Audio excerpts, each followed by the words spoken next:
계시록 12장 1절에서 5절까지 한번 읽겠습니다.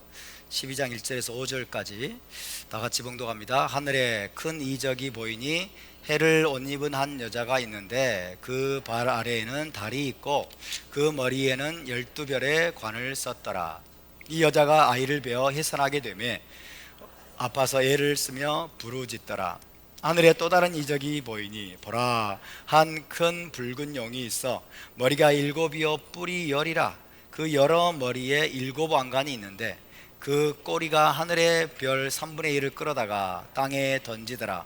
용이 해산하려는 여자 앞에서 그가 해산하면 그 아이를 삼키고자 하더니 여자가 아들을 낳으니 이는 장차 철장으로 만국을 다스릴 남자라. 그 아이를 하나님 앞과 그 보좌 앞으로 올려가더라. 아멘. 자, 이번 주는 파라샤 발락 주간이었습니다. 오늘 계시록 강의는 139강입니다. 139번째 시간이 되겠습니다. 지난주에 우리는 먼저 11장 마지막 절에서 하늘에 있는 성전이 열리고 성전 안에 언약궤가 보였다라는 말씀의 의미에 대해서 살펴보았습니다. 사도 요한이 11장 마지막 부분에서 하늘에 있는 성전이 열리니 그 안에 언약궤가 보이더라 라고 말씀한 내용을 우리가 볼 수 있습니다.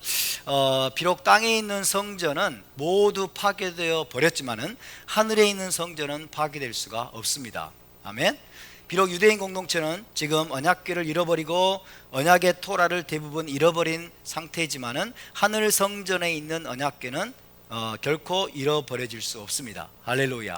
하늘 성전에 있는 언약궤, 하늘 성전에 있는 언약궤는 여전히 모든 언약이 지금 살아있을 뿐만 아니라 하나님께서 마지막 때 행하실 모든 심판과 형벌이 무엇에 근거한 것이다?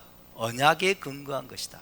하나님이 이 땅에 이스라엘을 심판하시고 징계하시고 열방을 하나님이 심판하시고 징계하시는 모든 것들이 하나님의 그 언약에 근거한 것임을 보여주는 것입니다. 만군의 하나님 여호와께서 지금도 만군의 하나님 여호와께서 언약에 대한 열심으로 이 모든 일들을 행하고 계십니다. 만군의 하나님 여호와의 열심이 이를 이루시리라. 할렐루야. 무슨 열심입니까? 언약에 대한 열심입니다. 언약에 대한 열심, 언약에 대한 뜨거운 열정, 언약대로 행하고 언약을 이루려는 열심을 가지고 하나님이 모든 일들을 행하시는 분이 우리 하나님이십니다. 아멘. 마찬가지로 저와 여러분도 만군의 하나님 여호와의 열심을 본받아서 우리도 언약에 대한 열심, 하나님과 맺은 그 언약에 대한 열심과 열정과 헌신으로 저와 여러분이 남은 생애를 여러분 신실하게 살아갈 수 있기를 주님의 이름으로 축원합니다. 12장으로 넘어와서 사도 요한이 하늘의 큰 이적을 보았다. 하늘의 큰 이적, 표징이라고 그랬죠. 큰 표징을 보았는데 해를 옷처럼 입고 있는 한 여자의 표징이었습니다. 태양이죠. 해를 옷처럼 입고 있는 한 여자의 표징이었습니다. 해를 옷처럼 입고 발 아래에는 달이 있고 머리에는 12별의 면류관을 쓴 여자의 표징은 무엇을 의미한다고 했죠? 신부 이스라엘의 모습이라고 했죠. 그죠? 하나님의 신부, 메시아의 신부 이스라엘을 의미하는 것이라고 말씀을 드렸습니다. 그 여자는 임신한 상태였어요. 그 여자는 임신한 상태였는데 해산할 때가 가까워서 아파서 부르짖고 있었습니다. 산통으로 말미암아 아파서 부르짖고 있었습니다. 그리고 그 여자로부터 태어날 아기는 누구다? 그 여자로부터 태어날 아기는 이스라엘의 혈통으로, 그죠? 이스라엘의 혈통으로 탄생할 메시아를 의미한다는 것을 우리가 지난주에 살펴보았습니다. 여러분, 메시아이신 예수와는 이스라엘 사람임을 믿으시기 바랍니다. 그분은 유대인임을 믿으시기 바랍니다. 그분은 다윗의 자손임을 믿으시기 바랍니다. 할렐루야. 그 신분은 영원히 바뀌지 않습니다. 영원히 바뀌지 않아요. 하나님의 아들이신 여러분, 이스라엘의 왕이신 그분은 영원히 이스라엘 사람이에요. 영원히 유대인입니다. 영원히 다윗의 자손입니다. 그것을 하나님 주님은 부끄러워하지 아니하십니다. 우리를 그분의 형제라고 여러분 일컫기를 부끄러워하지 아니하시는 분이십니다. 할렐루야. 자, 그 다음으로 이제 3, 4절을 다시 한번 다 같이 읽어보겠습니다. 3, 4절 시작. 하늘에 또 다른 이적이 보이니 보라, 한 큰 붉은 용이 있어 머리가 7이요 뿔이 10이라. 그 여러 머리에 7 왕관이 있는데 그 꼬리가 하늘의 별 3분의 1을 끌어다가 땅에 던지더라. 용이 해산하려는 여자 앞에서 그가 해산하면 그 아이를 삼키고자 하더니, 이 여자가 임신했다고 그랬죠. 여자가 임신했는데 해산할 때가 가까워서 아파서 부르짖고 있는데 용이 그 앞에 도사리고 있는 거예요. 그 앞에 도사리고 있어서 그 여자가 해산하면은 그 아기를 삼키려고, 그 모습을 지금 사도 요한이 보고 있는 것입니다. 자, 사도 요한이 보았던 두 번째 표적은 한 큰 붉은 용의 모습이었어요. 자, 큰 붉은 용, 큰 붉은 용, 이제 정신을 바짝 차리셔야 됩니다. 큰 붉은 용, 큰 붉은 용의 모습을 보았는데 이게 두 번째 표적입니다. 자, 특징이 뭡니까? 머리가 몇 개? 7이요. 뿔이 몇 개? 10개의 뿔, 그죠? 10뿔. 머리가 7이요 뿔이 10개입니다. 그리고 면류관이 또 7개라고 했어요. 면류관. 7머리가 쓰고 있겠죠. 7머리에 쓰여진 면류관이 7입니다.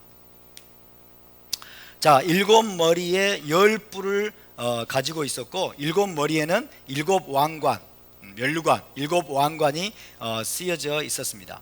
이 붉은 용, 이 큰 붉은 용이 무엇을 상징하는 것일까? 이 큰 붉은 용은 무엇을 상징하는 것일까요? 네? 무엇을 상징하는 것일까요? 사탄입니다. 사탄이에요. 사탄을 상징하는 거예요. 사탄을 상징하는 것이라고 9절이 입증해 주고 있어요. 9절을 봅시다. 9절 시작. 큰 용이 내쫓기니 옛 뱀 곧 마귀라고도 하고 사탄이라고도 하며 나오죠. 마귀 사탄이에요. 마귀 사탄의 모습이 그 모습으로 지금 형상화되어 있는 거예요. 그죠? 사탄이라고도 하며 온 천하를 꿰는 자라 그랬죠. 온 천하를 꿰는 자라. 그가 땅으로 내쫓기니 그의 사자들도 그와 함께 내쫓기니라. 자, 7머리, 머리가 7이다. 7머리는 뭐냐? 7머리, 10뿔, 그죠? 7머리는 역사상 이스라엘을 핍박했던, 이스라엘을 핍박하고 이스라엘을 정복했던 뭐예요? 반이스라엘적인 반이스라엘 제국을 말합니다. 제국. 7제국. 엠파이어입니다. 엠파이어. 머리는 엠파이어 혹은 킹덤을 말해요. 킹덤.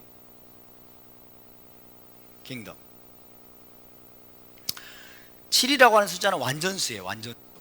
그죠? 7이라고 하는 숫자는 완전수를 말합니다. 그래서 대표적인 7나라이지만은 그러나 뭐예요? 모든 나라를 말하는 거예요. 이스라엘을 괴롭히고 이스라엘을 대적했던, 이스라엘을 핍박했던 모든 나라를 상징하는 것이 바로 이 7머리입니다.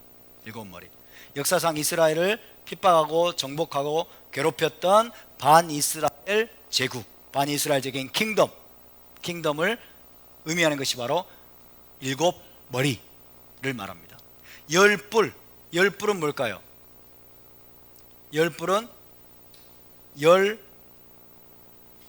10명의 왕을 나타내요. 10명의 왕. 그죠? 뿔은 권세를 말하죠. 뿔은 권세를 말하고 왕을 말합니다. 왕. 그죠?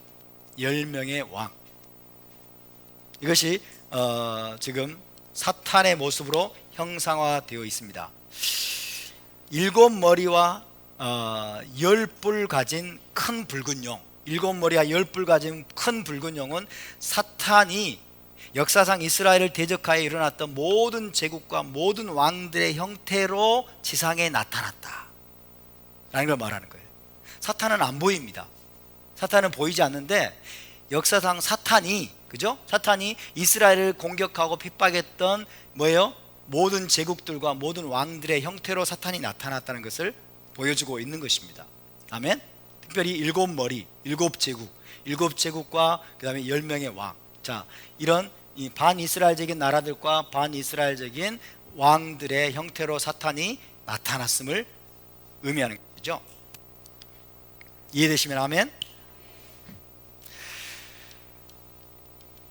모든 시대의 반이스라엘적인 제국, 모든 시대의 반이스라엘적인 제국들과 왕들이 붉은 용이라는 짐승 안에 한꺼번에 투영되어 있는 거예요. 이 붉은 용이라는 짐승 안에 모든 시대의 반이스라엘적인 제국과 왕들이 이 붉은 용 안에 한꺼번에 투영되어 있어요. 한꺼번에 투영되어 있어요. 그것이 바로 사탄의 모습이에요. 사탄의 모습입니다. 모든 시대에 이스라엘을 대적해왔던 사탄의 모습을 그대로 보여주고 있는 흉측한 모습이라고 할 수 있겠습니다. 자, 그런데 여기 나오는 큰 붉은 용은 어디에 나오는 표현일까요? 어디에 나오는 표현일까요? 큰 붉은 용. 네? 용이라고 돼 있잖아요. 여기 용. 용이 어디 나오죠? 용용 죽겠지 는 아닐 거고, 그죠? 용이 어디 나와요?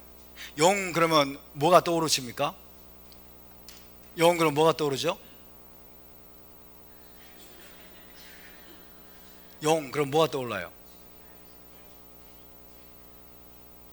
용은 어디 가면 볼 수 있죠? 지금 절에 가면 볼 수 있죠? 절에 가면 볼 수 있고. 용의 나라 또 어디예요? 중국이죠? 용의 나라 중국. 절에 가면 용 그림이 나오죠. 용 그림. 그죠? 용이라고 하는 신화적인 괴물은 중국산입니다. 중국산이에요.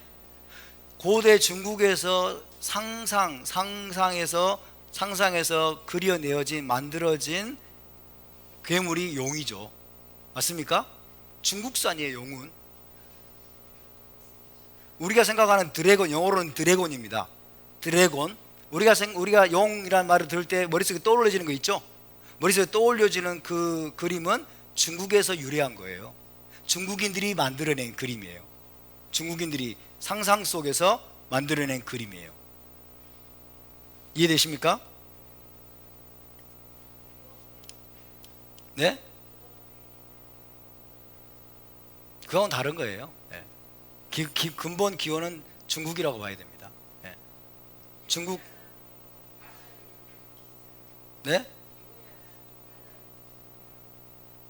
아니, 지금 우리가 생각하는 용을 말씀드리는 거예요. 우리가 쉽게 생각하는 용, 그죠? 우리가 쉽게 절에 가서도 보고 중국 뭐 사찰이나 중국에서 보는 용이라고 하는, 우리 머릿속에 지금 고착화되어 있는 용을 말하는 거예요.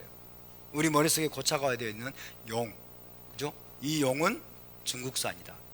중국에서 만들어져서 지금까지 우리 머릿속에 이 고정관념, 그 그림으로 박혀 있는 것이다 라는 것을 지금 말씀드리는 거예요.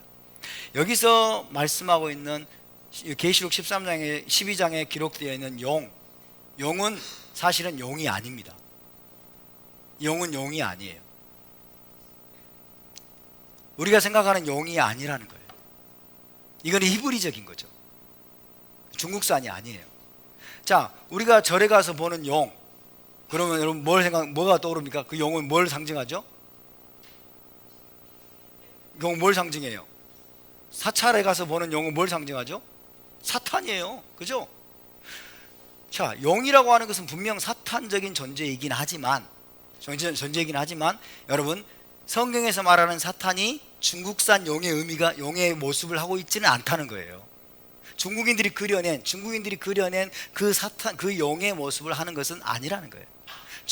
중국에서 창조돼 가지고 만들어진 그 용의 모습과 이 성경에서 지금 계시록 12장에서 말씀하고 있는 큰 붉은 용은 지금 같지 않아요. 같지 않습니다. 이거는 중국산이고 이거는 히브리산이에요. 아시겠죠? 그러니까 우리의 고정관념을 가지고 우리 속에 고착화되어 있는 용의 그림을 가지고 이 말씀을 보면 안 된다는 거예요. 이해되십니까? 그만큼 번역이 중요한데 그냥 용 해버린 거죠. 용, 큰 붉은 용 이렇게 된 거예요.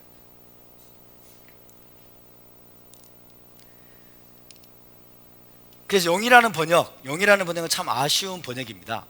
쉽게 중국에서 고대로부터 이게 상상해서 그려내어진 그 용을 생각나게 만들기 때문에, 그죠? 그 용을 생각나게 만들기 때문에 이 용이라는 번역은 참 아쉬운 그런 번역이다라는 생각이 듭니다. 그렇다면 이 붉은 용으로 번역된 단어를 히브리어로 하면 어떻게 될까? 히브리어로 하면 무엇일까? 우리가 생각해 봐야 됩니다. 히브리어 신약 성경을 보니까 이렇게 돼 있어요. 히브리어 신약 성경에 자, 큰 붉은 용,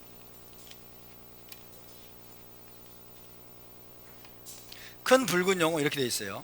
자,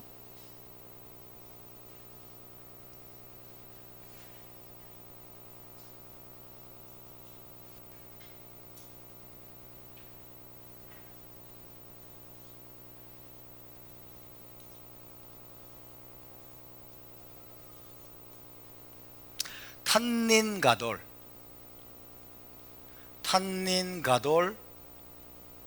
아돔 가에시. 탄닌가돌 아돔 가에시. 불처럼 붉은 말이에요. 불처럼 붉은 큰 탄닌, 이렇게 돼 있어요. 불처럼 붉은 큰 탄닌이다. 탄닌입니다. 탄닌. 여기다 탄닌. 불처럼 붉은 큰 탄닌이다. 이렇게 돼 있어요. 용이 아닙니다. 우리가 생각하는 용이 아니란 얘기예요. 불처럼 붉은, 맞죠? 불처럼 붉은 큰 탄닌. 그래서 이 용에 해당하는 히브리어가 탄닌입니다. 탄닌. 그래서 이 탄닌이 타나크에서 몇 번이나 나오는가 하고 검색을 해보니까 타나크에 14번이 사용되고 있었습니다. 14번. 탄닌이라는 단어가 14번에 걸쳐서 사용이 된 것을 확인할 수가 있었습니다. 탄닌이 그럼 무엇일까? 중국산 용이 아니라면, 그죠? 중국산 용이 아니라면 탄닌은 무엇일까? 히브리적인 탄닌은, 히브리 성경에서 탄닌은 어떤 존재일까 하고 우리가 한번 검색을 하고 찾아봐야 될 필요가 있습니다. 그래서 저와 함께 탄닌이 사용된 구절들을 한번 찾아보도록 하겠습니다. 먼저 창세기 1장 21절입니다. 창세기 1장 21절.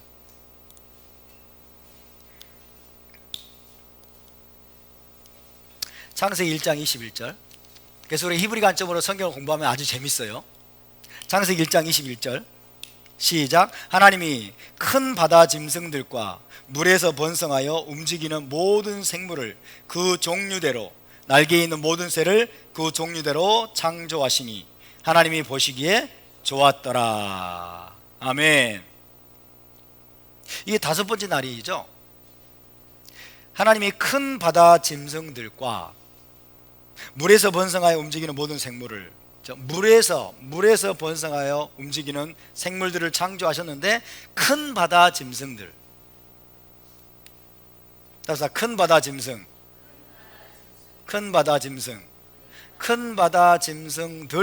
짐승들, 이게 히브리어로 탄니님입니다. 복수형으로 되어 있어요. 탄니님. 제일 먼저 나오는 용례입니다. 탄니님, 큰 바다 짐승들. 탄닌의 복수형이 사용되고 있어요. 큰 바다 짐승들. 이거는 하나님의 원래 창조의 원래 하나님이 창조하신 피조물이죠. 그죠? 인간이 타락하기 전입니다. 범죄가 들어오기 전입니다. 그래서 땅이 부패하지 않았고, 그 다음 피조세계가 왜곡되지 않았어요. 하나님이 보시기에 좋았더라에 들어가는 피조물이에요. 하나님이 보시기에 좋았더라, 하나님이 선하게 창조하신 피조물 중에 하나가 바로 큰 바다 짐승들의 탄닌입니다. 탄닌인 큰 바다 짐승, 이게 정확히 뭔지는 몰라요. 큰 바다 짐승, 고래일 수도 있고, 그죠? 고래가 아닐 수도 있고, 더 큰 짐승일 수도 있고, 큰 바다 짐승, 제일 먼저 사용된 용례예요. 용일까요? 우리가 생각하는 용이 아니죠, 그죠? 큰 바다 짐승, 그죠? 두 번째로 찾아봅시다. 출애굽기 7장 9절. 출애굽기 7장 9절 함께 있습니다. 시작. 바로가 너희에게 이르기를 너희는 이적을 보이라 하거든 너는 아론에게 말하기를 너의 지팡이를 들어서 바로 앞에 던지라 하라. 그것이 뱀이 되리라. 뱀 그러면 여러분 히브리어 뭐죠? 뱀에 해당하는 히브리어가 뭐예요? 나하시죠. 뱀에 대한 기본적인 히브리어, 일반적인 히브리어가 나하시입니다. 나하시. 지팡이가, 모세의 지팡이가 던졌더니 나하시가 되었더라. 이랬으면 얼마나 좋겠어요. 이랬으면 얼마나 좋겠어요. 근데 탄닌이라. 탄닌입니다. 탄닌. 자, 지팡이를 던지라. 그것이 뱀이 되리라가 아니라, 뱀보다는 나하시가 아니라 탄닌이 되리라 그랬어요. 탄닌이 큰 바다 짐승. 이제 타락하고 피조 세계가 왜곡이 됐기 때문에 아마도 이건 흉측한 괴물이 좀 됐을 가능성이 높아요.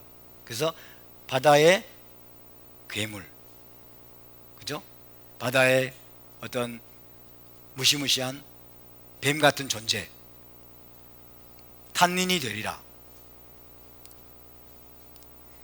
10절을 볼까요? 10절 시작. 모세와 아론이 바로에게 가서 여호와께서 명령하신 대로 행하여 아론이 바로와 그의 신하 앞에 지팡이를 던지니 탄닌이 된지라. 이것도 탄닌입니다. 나하시가 아니고 탄닌이 된지라. 일반적인 뱀이 아니에요. 탄닌이 된지라. 12절 시작. 각 사람이 지팡이를 던짐에 뱀이 되었으나 아론의 지팡이가 그들의 지팡이를 삼키니라. 뱀이, 자, 이 애굽의 술객들도 지팡이를 던졌어요. 근데 그것이 뭐가 됐다? 뱀이 됐다고 했죠. 히브리어로는 탄니님, 복수형입니다. 탄니님, 그죠? 탄닌들이 되었다고 말해요. 바다의 짐승들이에요. 바다의 짐승들. 바다에서 발견되는 그 뱀처럼 무시무시하고 흉측한 짐승. 일반적인 뱀이 아닙니다. 탄니님이 되었다. 오케이? 자, 신명기로 가겠습니다. 신명기 32장 33절. 신명기 32장 33절. 탄닌이 사용된 용례를 찾아보면서 탄닌이 뭘 의미하는지 봅니다. 32장 33절 시작. 그들의 포도주는 뱀의 독이요 독사의 맹독이라. 이때 뱀도 탄니님 이렇게 되어 있어요. 탄니님. 그들의 포도주는 탄니님의 독이요, 여기 되어 있고, 다시 이사야서 갑니다. 이사야서 27장 1절. 이사야서 27장 1절.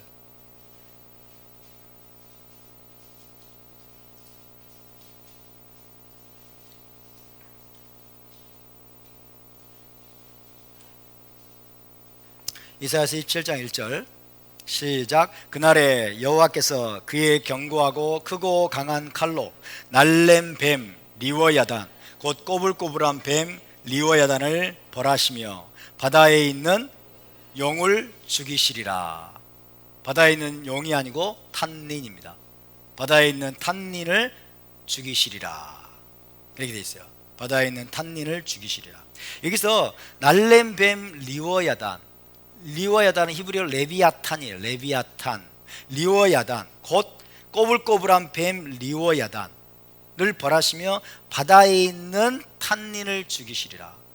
그래서 자, 날렘 뱀 리워야단, 꼬불꼬불한 뱀 리워야단과 바다에 있는 탄닌은 상당히 비슷하다고 봐야 돼요.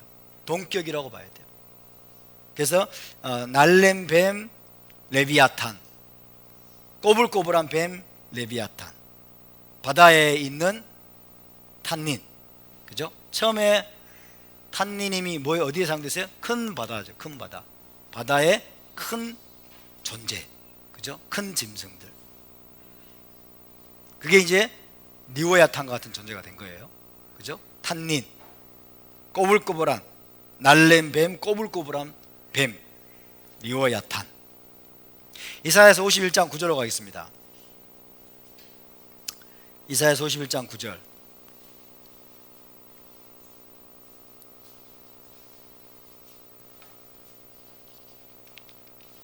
이사야서 51장 9절 시작. 여호와의 팔이여 깨소서 깨소서, 능력을 베푸소서, 옛날 옛시대에 깨신 것 같이 하소서. 라합을 점이시고 용을 찌르신 이가 어찌 주가 아니시며. 용 탄닌입니다. 탄닌, 그죠? 탄닌을 찌르신 이가 어찌 주가 아니시며. 그래서 지금 여기서 날렘 뱀, 꼬불꼬불한 뱀, 바다에 있는 탄닌, 이 탄닌은 지금 뭐예요? 이제 사탄을 상징하는 표현으로 사용되고 있습니다. 그죠? 처음에는 아니에요. 창세기 21장 21절에서는 아니에요. 근데 창세기 인간이 타락한 이후에는 이제 이 탄닌이, 이 날렘뱀 리워야탄이 사탄을 상징하는 표현으로 사용이 되고 있음을 우리가 알 수가 있습니다. 예레미야 51장 34절로 가보겠습니다. 예레미야 51장 34절.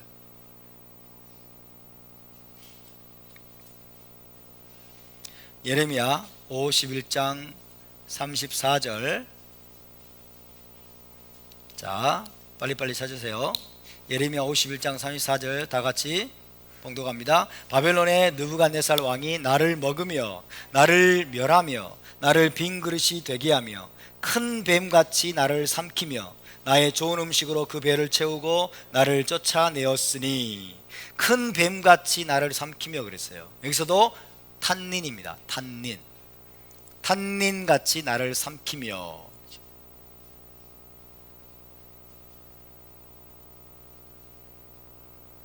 에스겔서로 가겠습니다. 에스겔서 32장 2절.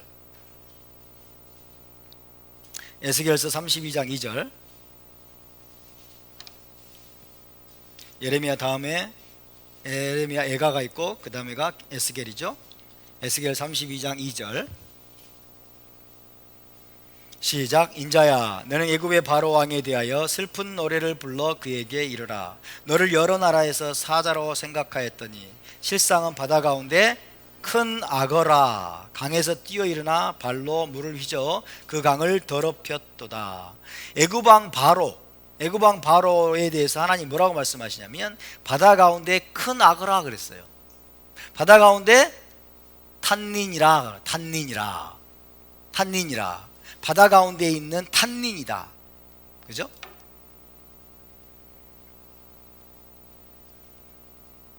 이렇게 말씀하고 있습니다. 나하시와는 다릅니다. 그죠? 나하시가 아니에요. 일반적인 뱀 나하시가 아니고 바다 가운데 큰 탄닌이다. 시편으로 가보겠습니다. 시편.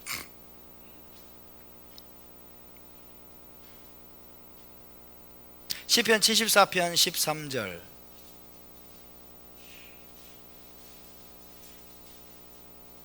자, 마지막으로 시편 74편 13절.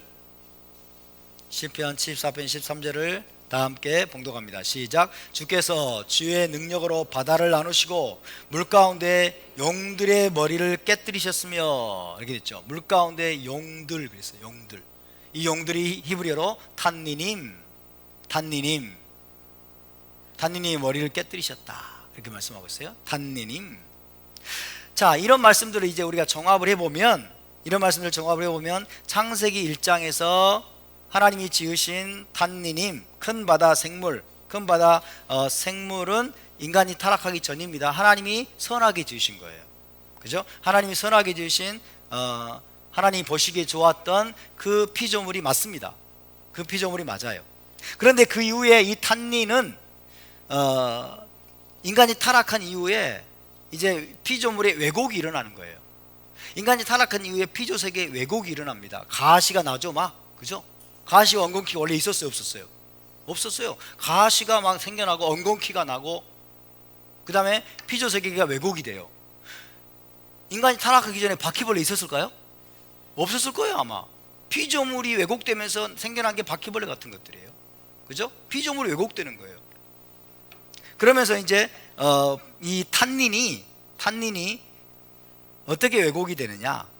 탄닌이 바다에 사는 거대한 뱀이나 혹은 뱀과 유사한 바다 괴물 같은 존재로 이제 왜곡이 되었다라고 우리가 이해할 수 있겠습니다. 탄닌이 나중에 어떻게 됐어요? 바다에 사는 거대한 뱀 혹은 뱀과 바다에 사는 뱀과 유사한 무시무시한 바다 괴물로 우리가 생각하시면 되겠어요. 중요한 거는요, 바다와 관련이 있어.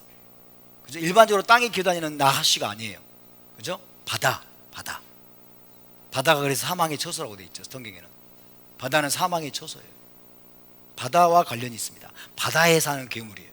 바다에 사는 날렘뱀, 리오야탄이라고도 불리고 꼬불꼬불한 뱀이라고 불리기도 하고, 그죠?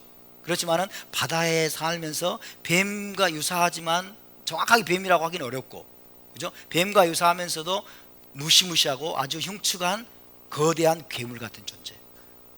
이게 바로 탄닌이라고 할 수 있어요. 탄닌. 우리가 일반적으로 생각하는 용이 아닙니다. 일반적으로 생각하는 용이 아니고 일반적으로 생각되는 나하시, 뱀이 아니에요. 바다 가운데 사는 뱀과 유사하지만 정확하게 뱀이라고 말하기는 어렵고, 어쨌든 뱀과 유사하지만 아주 무시무시한 바다 괴물.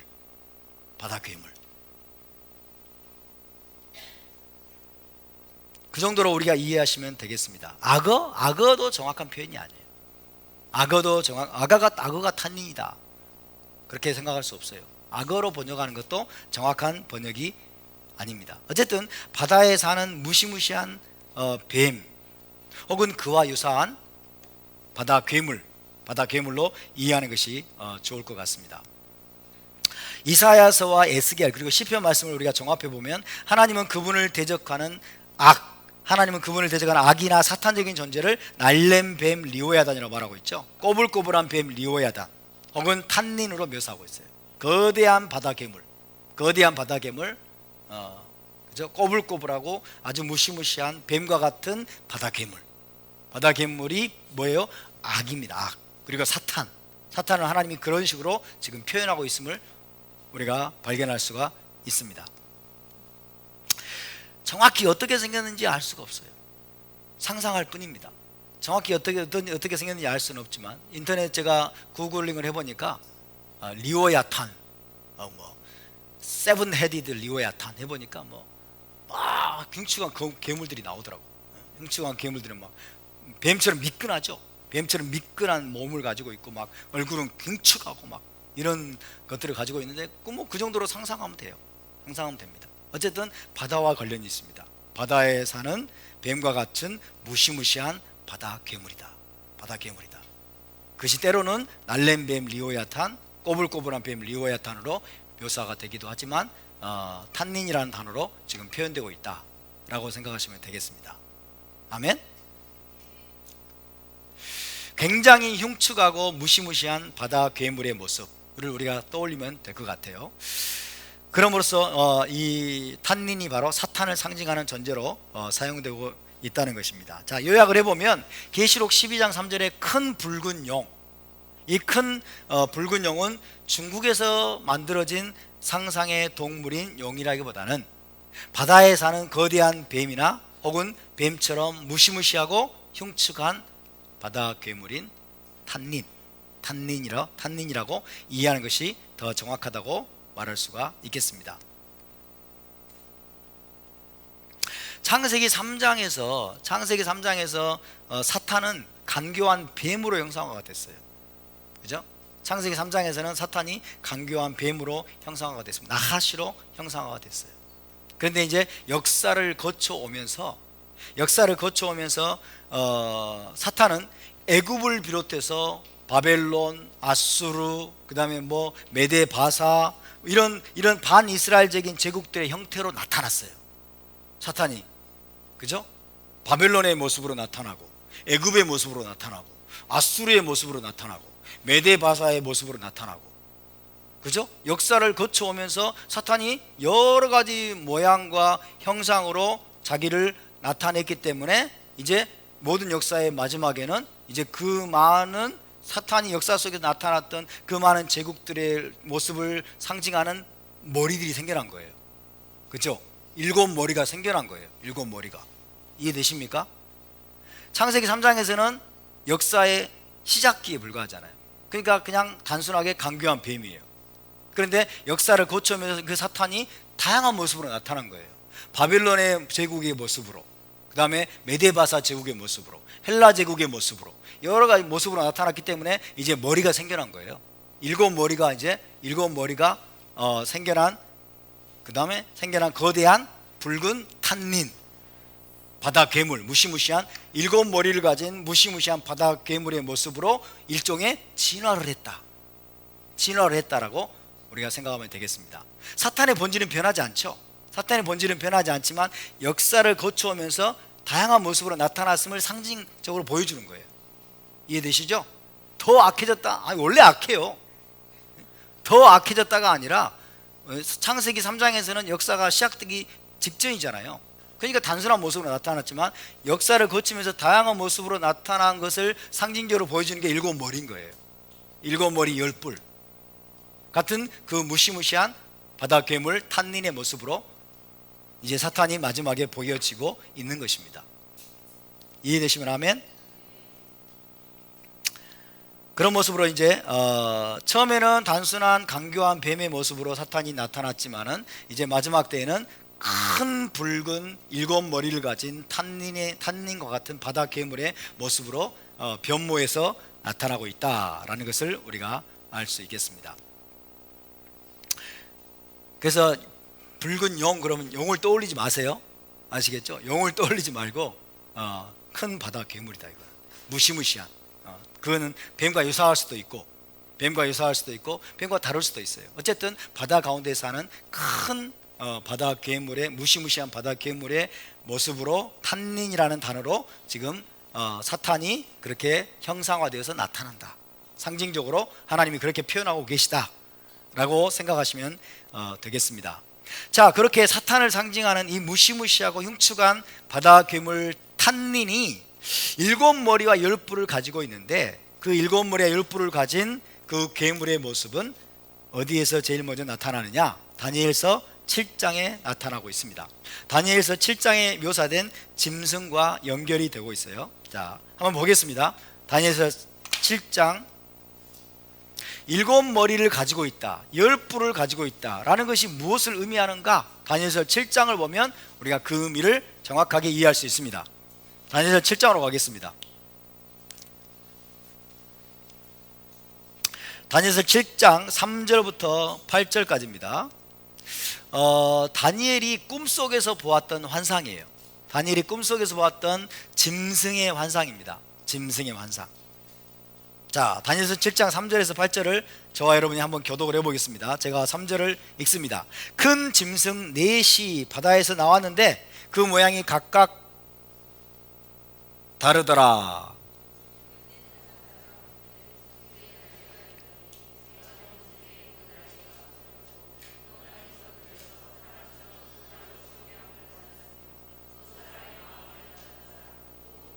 다른 짐승 곧 둘째는 곰과 같은데 그것이 몸 한쪽을 들었고 그 입의 이 사이에는 새 갈빗대가 물렸는데 그것에게 말하는 자들이 있어 이르기를 일어나서 많은 고기를 먹으라 하였더라.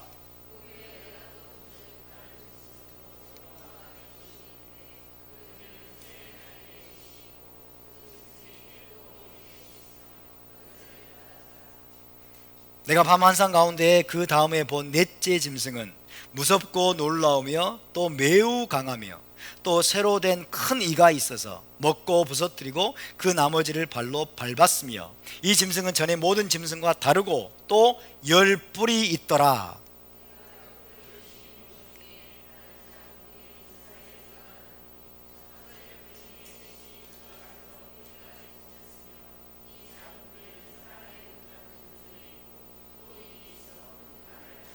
아멘.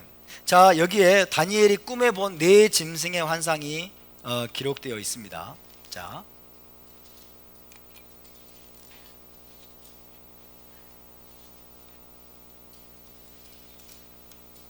다니엘이 꿈에 보았던 네 짐승의 환상. 네 짐승.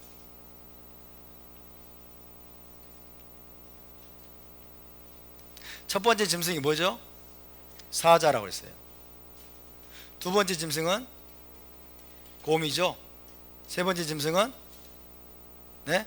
표범. 네 번째 짐승은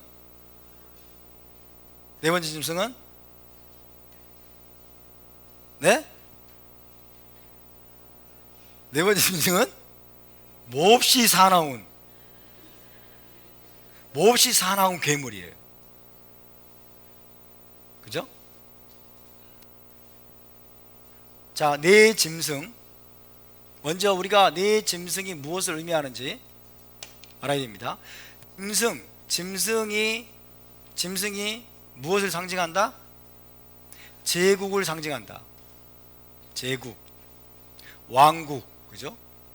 특별히 이스라엘을 괴롭히고 핍박한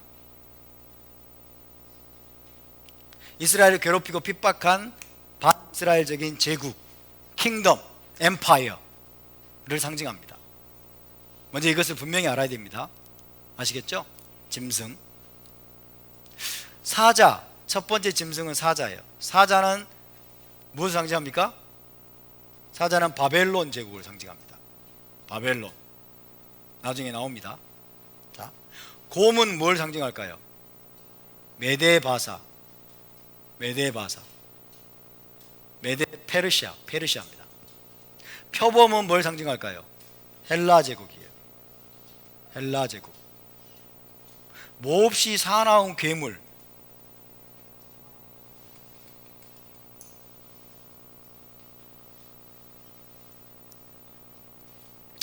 바벨론 제국을 대표하는 왕이 느부갓네살 왕이에요. 이 짐승은 제국이면서 또 왕이라고도 말해요. 느부갓네살 왕.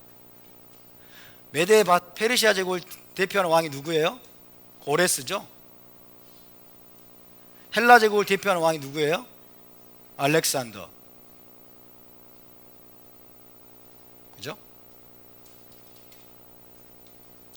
이 네 번째 짐승도 제국이겠죠? 네 번째 제국이에요. 지금까지는 기독교가 이걸 로마 제국이라고 했어요. 그러나 로마 제국은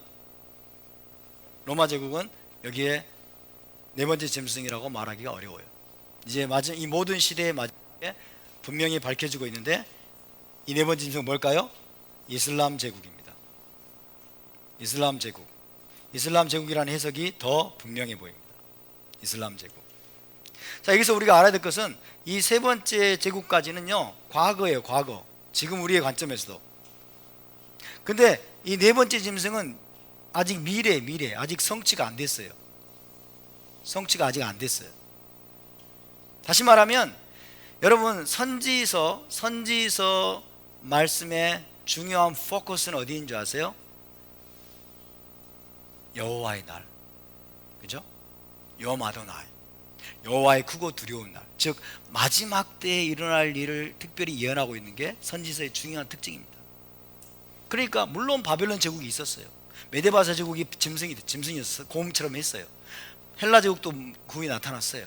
그러나 이제 그레이트 갭이 또 있어요. 여기서 마지막 때 네 번째 짐승이 나타나는데, 이것은 맨 마지막에 메시아께서 오시기 직전에 나타나서 이스라엘을 극도로 괴롭힐, 이스라엘을 극도로 핍박하고 박해하고 이스라엘을 극도로 괴롭힐 가장 잔혹하고 사나운 짐승과 같은 제국이에요. 그것은 로마가 아닙니다.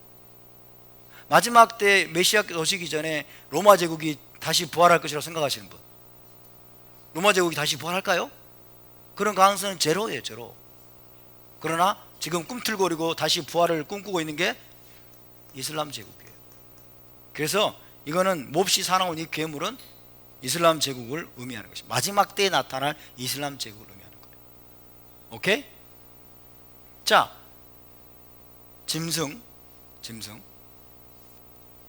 그러니까 짐승의 표는 베리칩이 아니에요. 오케이? 짐승의 표가 무슨 의미라고요? 이슬람 제국과 관련이 있겠죠? 그죠? 짐승에게 충성한다는 표시로 받아들이는 걸 말하는 거예요. 짐승에게 경배하고 짐승에게 충성한다는 표시로 받는 게 짐승의 표예요. 베리칩이 묵고 무슨 상관이 있어? 그죠? 짐승은 이슬람 제국이죠. 이슬람 제국에게 내가 충성한다 라는 말은 무슨 말이냐면 이슬람을 내가 받아들인다는 거예요. 이슬람 신앙을 내가 받아들인다는 그 표시로, 개종한다는 표시로 받아들이는 표를 강요하겠다는 거예요. 나중에 그렇게 됩니다. 자, 여러분,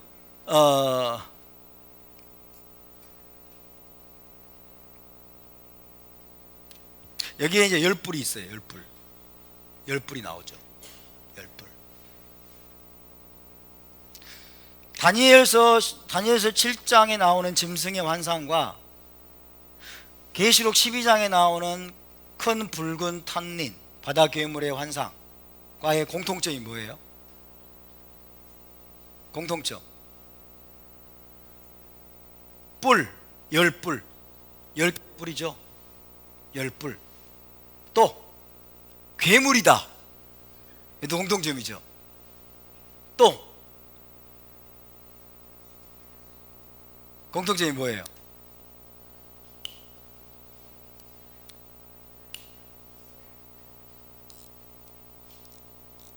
그렇지. 자, 여기 보면 머리가 몇 개예요? 머리가 7이에요. 머리가 7 달린 괴물입니다. 그죠? 머리가 7 달린 무시무시한 바다 괴물이에요. 탄닌. 머리가 7 달린. 그죠? 하나의 무시무시한 바다 괴물 탄닌이 7 머리를 가지고 있어요. 근데 여기는 지금 나뉘어져 있습니다. 그죠? 이 모든 것들이 통합되어서 나타나게 이거예요. 그러니까 여기도 보면 머리가 몇 개예요? 하나, 둘, 셋, 넷, 다섯, 여섯. 머리가 4개라고 그랬죠? 나와요, 안 나와요? 안 나와요? 잘 보세요. 머리가 몇 개예요? 머리 4이 있으면 그러잖아요. 머리 4이 있으면 이 머리를 합치면 몇 개예요? 7이에요. 그죠? 사자, 곰, 셋, 넷, 다섯, 여섯, 7. 그죠? 7이라고 하는 것은 반드시 7만을 말한 게 아니고 완전을 말합니다. 그죠? 이스라엘을 공격했던 모든 제국들의 통합이죠.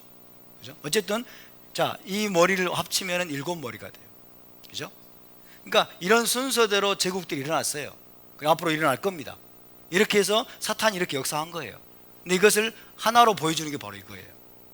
오케이? 머리가 7이요, 열뿔. 자, 열뿔이라고 하는 것은 보세요. 열뿔이라고 하는 것은 누가 열뿔이에요? 1, 2, 3, 4 중에 열뿔인 게 1번, 2번, 3번에 열뿔이 있어요, 없어요?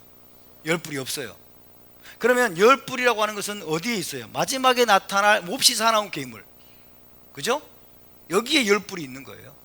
근데 이것까지 보여주다 보니까 계시록 12장에서는 머리가 7도 있고 열뿔도 있는 거예요. 한꺼번에. 왜? 사탄은 이 모든 것의 총합이니까. 이해되시죠? 근데 엄밀하게 말하면 열뿔은 마지막에 등장하게 될 이슬람 제국. 그죠? 그 짐승에게 열뿔이 있는 거예요. 그 말은 무슨 말이냐면 이슬람 제국이 뭐예요? 10개국 연합이 될 것이다. 10개국 연합이 될 것이다 를 보여주고 있는 거예요. 그죠? 옛날에는 유럽 연합이 10개국으로 유럽 연합이 10개국이 될 것이 돼 가지고 이 짐승이 유럽 연합이라고 그랬어요. 근데 유럽이 지금 20 몇 개의 나라잖아요. 유럽 연합 EU가. 근데 그것은 그래서 가능성이 사라졌습니다. 이제 이슬람 제국이요 10개국 연합으로 이슬람 제국이 세워질 것인데, 이제 그 중에서 새 뿌리째 뽑혔다. 작은 뿔이 나와요. 여기서 이 작은 뿔이 나오죠. 작은 뿔. 이 작은 뿔이 뭐냐면 적그리스도예요. 이슬람 제국의 수장입니다. 그죠? 적그리스도. 그 중에서 작은 뿔이 나와가지고 그 작은 뿔 앞에서 세 개의 뿌리째 뽑혔다 그랬어요. 세 개의 뿌리째 뽑혔다. 거기 나오나요? 나와요, 안 나와요? 다른 작은 뿔이 그 사이에서 나더니 이게 적그리스도입니다. 작은 뿔이 작은 게 아니에요. 이 작은 뿔이 나더니 첫 번째 뿔 중에 셋이, 그죠? 10개 중에서 셋이 그 앞에서 뿌리까지 뽑혔으면 그랬죠. 이 작은 뿔에는 사람의 눈 같은 눈들이 있고 굉장히 이 작은 뿔은 권세가 있습니다. 그죠? 그러니까 새 뿌리까지 뽑혔다. 이 작은 뿔 앞에서. 그 말은 무슨 말이냐면 새 왕이 10개국 연합의 새 왕이 이제 적그리스도에게 대항하다가 이제 뭐예요? 뽑혀 나가는 거예요. 적그리스도에게 대항하다가, 적그리스도에 반항하다가 적그리스도의 공격을 받고 이 새 왕이 아마 폐위될 거예요. 폐위되고 다른 왕이 세워질 가능성이 높죠. 오케이? 그런 식으로 앞으로 여러분 이슬람 제국이 그런 방향으로 흘러갈 겁니다. 앞으로 이슬람 제국이 곧 등장할 거예요. 지금 중동에서 꿈틀꿈틀 되고 있죠. 꿈틀꿈틀 되고 있고, 재건 이슬람 제국이 이제 재건 이슬람 제국이에요. 과거에 이슬람 제국이 있었고 다시 부활해서 이제 짐승으로 나타나는 거예요. 가장 흉측하고 사납고 포악한 짐승이에요. 이전의 짐승과는 비교할 수 없다고 그랬어요. 이전의 짐승과 비교할 수 없을 정도로 포악하고 사나운 짐승으로 이제 등장하게 되고, 거기서 작은 뿔이 나요. 10개국 연합인데 작은 뿔이 나가지고 이제 추대를 받아서 아마 적그리스도 수장으로 칼리프로 이제 세워지겠죠. 칼리프로 세워지면은 이제 이 적그리스도를 통해서 이제 마지막 때의 역사가 진행이 되는 거예요. 이스라엘에 대한 공격, 핍박, 이스라엘을 괴롭히는 일들이 벌어지게 되는 겁니다. 오케이입니까?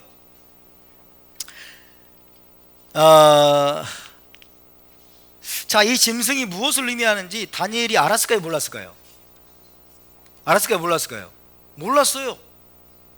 그러니까 궁금해가지고 이제 있을 때 한 천사가 나타나서 이 의미를 알려줍니다. 자, 그 말씀을 한번 찾아보는데요, 다니엘 7장 17절부터 보겠습니다.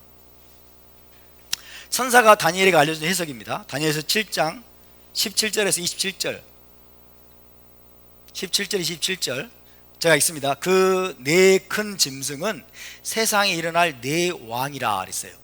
짐승은 왕을 의미하기도 하고 제국을 의미하기도 합니다. 그죠? 아까 말씀드렸죠? 세상에 일어날 네 왕이라. 지극히 높으신 이의 성도들이 나라를 얻으리니. 그 이후에 그 말이죠. 그 이후에는 지극히 높으신 이의 성도들이 나라를 얻으리. 이 나라가 무슨 나라? 메시아 왕국입니다. 오케이? 그 이후에는 지극히 높으신 이의 성도들이 나라를 얻으리니 그 누림이 영원하고 영원하고 영원하리라. 세 번이나 강조하네. 메시아 왕국을 세 번이나 강조하고 있어요. 여러분, 마지막에는 메시아 왕국이 세워질 겁니다. 그 모든 짐승들을 다 무찌를 겁니다. 할렐루야. 19절, 이에 내가 넷째 짐승에 관하여 확실히 알고자 해서, 이 다니엘의 관심이요 넷째 짐승에 꽂혔어요. 왜? 넷째 짐승이 너무 무서운 거야. 그죠? 그 뒤를 보세요. 넷째 짐승에 관해 확실히 알고자 했더니 곧 그것은 모든 짐승과 달라서 심히 무섭더라 그랬어요. 심히 무섭더라. 그 이는 쇠요, 그 발톱은 노시니 먹고 부서뜨리고 나머지는 발로 밟았으며. 너무 무자비한 거예요. 또 그것의 머리에는 10뿔이 있고, 그죠? 이것은 이슬람 제국으로서 10개국 연합입니다. 10뿔이 있고 10왕이 있어요. 그 외에 또 다른 뿔이 나오면, 이게 작은 뿔이라고 그랬죠? 다른 뿔이 나오면 이게 바로 적그리스도입니다. 새 뿔이 그 앞에서 빠졌으며, 새 뿔이 빠졌어요. 새 뿔을 공격해서 패하는 겁니다. 적그리스도가. 왜? 반항하니까. 제 말 제대로 안 들으니까. 그 뿔에는 눈도 있고 큰 말을 하는 일도 있고 입도 있고 그 모양이 그의 동류보다 커 보이더라. 굉장히 강력한 카리스마, 그죠? 굉장히 강력한 카리스마를 가진 지도자가 나타나는 거예요. 이슬람의 수장, 이슬람 제국의 수장이 나타나는 거예요. 그게 작은 뿔입니다. 21절, 내가 먼저 이 뿔이 성도들과 더불어 싸워. 성도들은 이스라엘을 말합니다. 이 뿔이, 이 작은 뿔 적그리스도가 성도들 이스라엘과 더불어 싸워 그들에게 이겼더니, 이스라엘과 싸워서 이것이 이긴다고 말씀해요. 이긴다고. 이건 뭘 말합니까? 이슬람 제국이 이스라엘을 침공해서 이스라엘을 정복하는 걸 말해요. 이스라엘 침공해서 점령하는 걸 말해요. 점령합니다. 이겼더니 옛적부터 항상 계신 이가 와서 지극히 높으신 이의 성도들을 위하여 원한을 풀어주셨고, 메시아가 오시는 거죠. 메시아가 오셔서 이제 이스라엘 백성들을 건지시는 걸 말합니다. 때가 이름의 성도들이 나라를 얻었더라. 메시아 왕국입니다. 모신 자가 이처럼 이르되, 넷째 짐승은, 보세요, 넷째 짐승은 곧 땅의 넷째 나라인데 이는 다른 나라들과는 달라서 온 천하를 삼키고 밟아 부서뜨릴 것이며. 이때 온 천하라 함은 중동 지방의 온 천하라는 과장된 표현으로 보시는 게 좋아요. 세계 모든 162개국 200개국 나라, 이 온 천하가 지구 전체가 아니라 중동 지방을 중심으로 광범위한 영역, 이렇게 해석하는 게 좋습니다. 이해되십니까? 온 천하를 삼키고 밟아 부서뜨릴 것이며.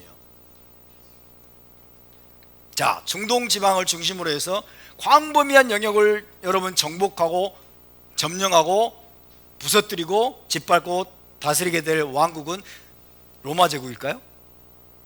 로마 제국이 다시 살아나요? 그럴 가능성은 없습니다. 그러면 확실한 후보는 이슬람 제국입니다.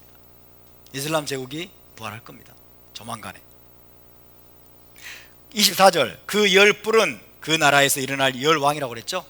이슬람 제국에서 일어날 열 왕입니다. 10명의 왕, 10개국 연합이에요. 그래서 뭐 요르단이니, 그 다음에 뭐 이란이니, 뭐 터키니, 막 이런 나라들이 함께 할 겁니다. 그러나 모든 이슬람 제국이, 이슬람 나라들이 다 함께 할 수는 없어요. 왜? 시아파와 수니파로 나눠가지고 이들 또 극렬하게 서로 분열하고 있기 때문에 모든 이슬람 제국을 하나로 통합해가지고 이슬람 제국을 건설하는 그런 일은 없을 거예요. 10개국, 10개국이 거기에 가담을 하게 될 가능성이 높습니다. 그 후에 또 하나가 일어나리니, 이게 적그리스도예요. 그 후에 또 하나가 일어나리니 그는 먼저 있던 자들과 다르고 새 왕을 복종시킬 것이며. 아까 말씀드렸죠? 새 왕을 복종시킬 것이며. 대의 뭐 하세요? 새 왕을 복종시킬 것이며 그가 장차 지극히 높으신 이를 말로 대적하며. 적그리스도가 이스라엘의 하나님을 말로 대적하며 신성 모독을 서슴지 않고 행할 것이다 그 말이에요. 그죠? 이스라엘을 침공하고, 이스라엘을 침공해서 이제 성전을 모독하죠. 성전을 더럽히고, 그리고 이스라엘의 하나님을 모독하는 말들을 서슴지 않고 행할 것입니다. 또 지극히 높으신 이의 성도를 괴롭게 할 것이며 이스라엘을 핍박할 겁니다. 그죠? 타겟이 이스라엘이 될 거예요. 이스라엘을 침공할 겁니다. 언제?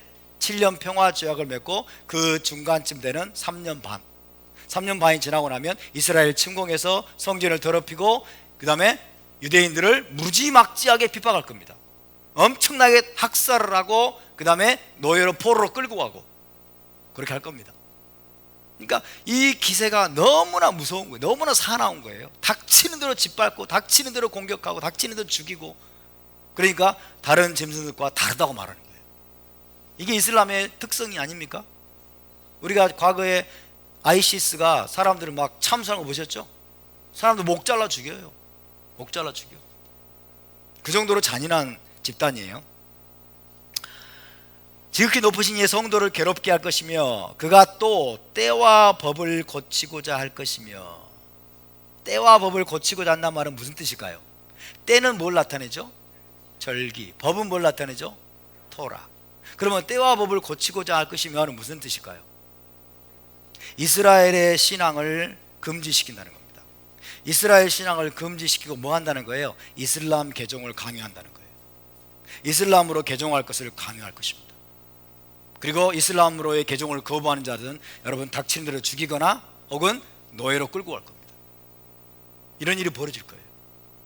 앞으로 여러분 곧 이 일이 이루어질 겁니다. 그러니까 유대인들에게 전무후무한 환란이 지금 예비되어 있는 거예요. 전무후무한 환란이 지금 준비되어 있어요. 하나님 이걸 알고 계세요. 전무후무한. 때와 법을 고친단 말은 바로 그런 거예요. 단순히 절기를 바꾸고 단순히 토라를 뭐 금지하고 이 정도 수준이 아니라 이슬람을 개종을 강요하는 거예요. 이게 이슬람의 특징이잖아요. 그죠? 이슬람은 정복하는 자들마다 전부 이슬람을 강요하는 거예요. 그렇게 해서 성도들은 그의 손에 붙임받아 어떻게 돼요? 한 때와 두 때와 반 때를 지내리라. 얼마 동안? 3년 반을 지내게 될 것입니다. 그러나 심판이 시작되면 그는 권세를 빼앗기고 완전히 멸망할 것이요. 할렐루야. 나라와 권세와 온천한 나라들의 위세가 지극히 높으신 이의 거룩한 백성에게 붙임받으리니 그의 나라는 영원한 나라이라. 모든 권세 있는 자들이 다 그를 섬기며 복종하리라. 메시아 왕국입니다. 메시아 왕국입니다. 하나님이 여러분 그 네 번째 짐승도 다 멸망시키고 마지막에는 메시아께서 오셔서 그분의 왕국을 예루살렘에서 킹덤을 메시아 왕국을 선포하게 될 것입니다. 할렐루야. 이것이 다니엘이 보았던 네 짐승의 환상이에요. 이 네 짐승이 이제 계시록 12장에서는 하나의 10뿔 가진 10뿔과 7머리를 가진 큰 바다의 괴물 탄닌의 모습으로 지금 형상화돼서 보여지고 있는 겁니다. 아멘. 그리고 마침내 이제 이 네 번째 짐승의 예언이 이루어질 때가 다가온 거예요. 그 예언이 성취되는 내용이 바로 계시록 13장에 나와요. 13장에는 본격적으로 이제 네 번째 짐승이 등장하는 것을 보여주고 있는 거예요. 자, 오늘은 여기까지 하고 다음 주에 계속해서 나누도록 하겠습니다. 용이 아니다 하는 사실을 아시면 되겠어요? 아시겠죠? 용이 우리가 알고 있는 용이 아니고 거대한 바다에 사는 무시무시한 바다 괴물 탄닌이다 하는 것을 기억하시고 앞으로 역사가 어떻게 마지막 때 역사가 진행될 것인지 우리가 깨어서 여러분 주시하고 그 다음에 그 모든 것들을 우리가 그 모든 시험과 환난의 때를 이기고 우리가 메시아 왕국을 바라보면서 하루하루를 승리할 수 있기를 주의 이름으로 축복합니다. 자, 함께 일어나서 기도하겠습니다.